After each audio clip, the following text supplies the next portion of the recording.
What is up, everybody, and welcome back to the channel. My name is Josh. This is Overlanding Now. And today in this video, we are going to talk about this very dirty, battered and abused piece of equipment behind me. I think a lot of times we see things on Amazon when we are purchasing other pieces of equipment, and every single one of us has thought at one point or another, should I buy that? Because it's so much cheaper, but I just don't trust it. Well, this company sent me this compressor, and my intention was to receive this compressor and give it a shot, and I had very, very low expectations. And the outcome of this compressor might shock you. So if you're new to overlanding or you're new to the off-road space at all, you know that there is tons of items to spend your money on. And hopefully in this video, we talk about an item that may be able to save you 2 or 3 times what other large companies will charge for a very similar item that you can find on Amazon for much cheaper. I did a bunch of tests, and I've been using this thing for about 4 months now, and I'm finally ready to give you guys my impressions of it and hopefully save you some money in the process. Stay tuned.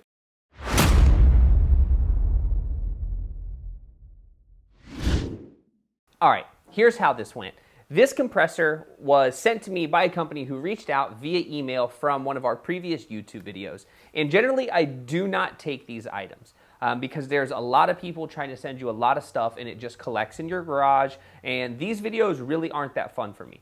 But I knew I could make this video fun because all I had to do was actually beat the heck out of this air compressor and see if it held up. They wanted an honest, real-time review, and everyone always does. And regardless of if it's free or if they're compensating me for this video, I'm going to tell you exactly how this piece of equipment performed. And honestly, I am shockingly impressed. Here's the test that I put it through.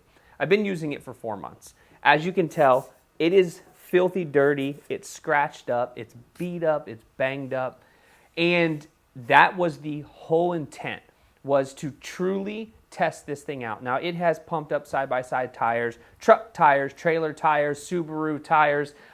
It has done a lot of cycles. It's done a lot of work, and that was the point of this. How can I really test this over a period of time to see if it stands up? I've left it out in the rain. It has been beat up. Now, today, I said, okay, I'm going to do a real-time test, and I'm going to record that test to show you guys how this compressor actually stacked up. So where I started, which I probably should have started with the Subaru, but I started with the Ram Power Wagon. And I aired my tires down to what I would have them at if I went on a trail. So I generally air my front tires down to around 20 to 25 PSI. Today, I took them down to 20 PSI, and I hooked this compressor up to my battery, and I let it run because I was interested to see how long it's going to take. So in comparison, my ARB dual compressor that I have inside the Power Wagon, it generally can pump a tire up from 20 PSI to 60 PSI in roughly 2.5 to 3 minutes.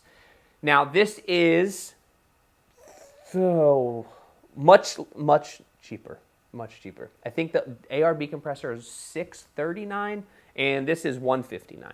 So you see the difference in price. And I was wondering if that difference in price was going to translate to a difference in performance. So after I hooked it up to my battery, I got it ready to go, and I just turned it on. And I sat there, and I waited.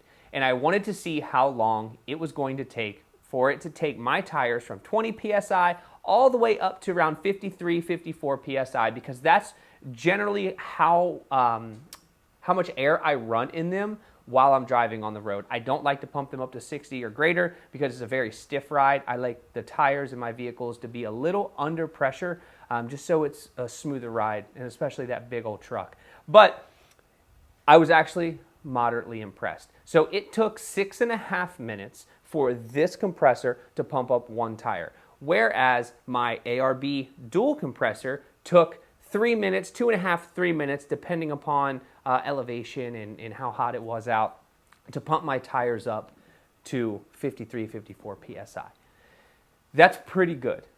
It's much cheaper than the ARB compressor, but it is a much bigger footprint, and you have to hook it up to your battery.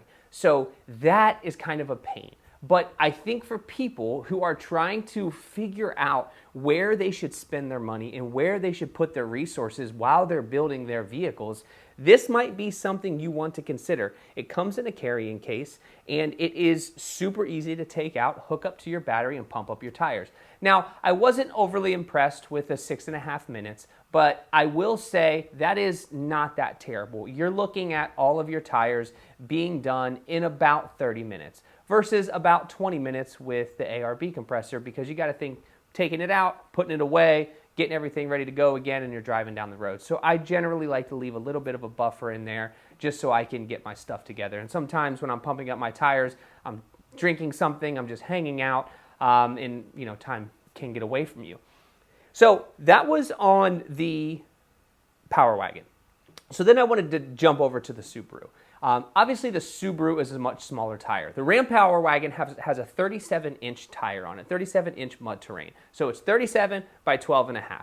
It's a huge tire. So that amount of time isn't absolutely outrageous to have that big of a tire. But my Subaru Outback Wilderness tires are a 245/65 R17. So they're much smaller. Obviously, the vehicle's much smaller. So I took those down to where I would generally run off-road, and I think that was about 16 to 17 PSI.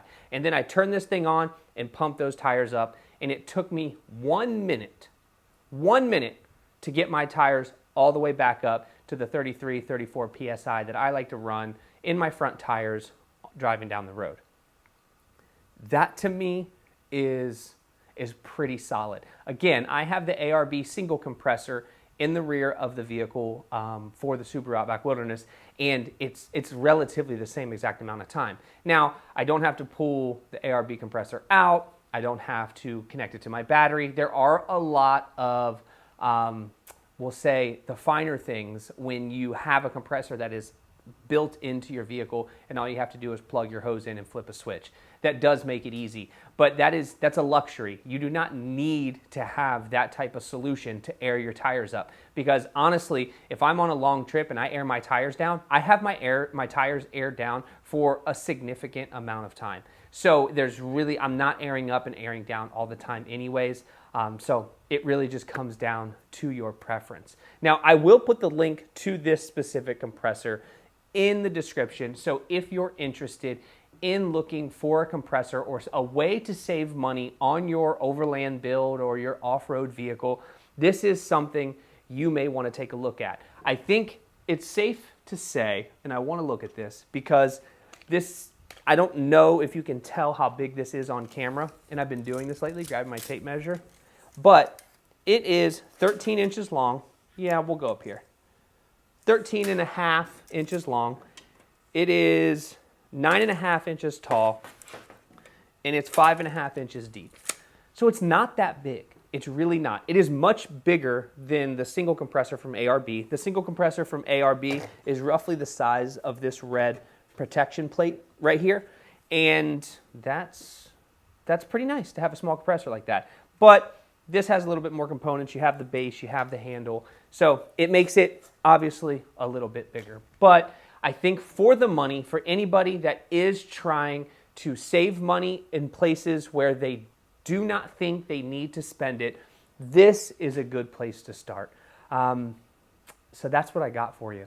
And I hope it saves somebody some money. I've had it for a long time. I've beat the heck out of it. I'm proud to say that it held up. It stood the test of time. If you're interested, once again, the link is in the description so you can purchase this bad boy. And that's all for me. I will see you guys on the next one.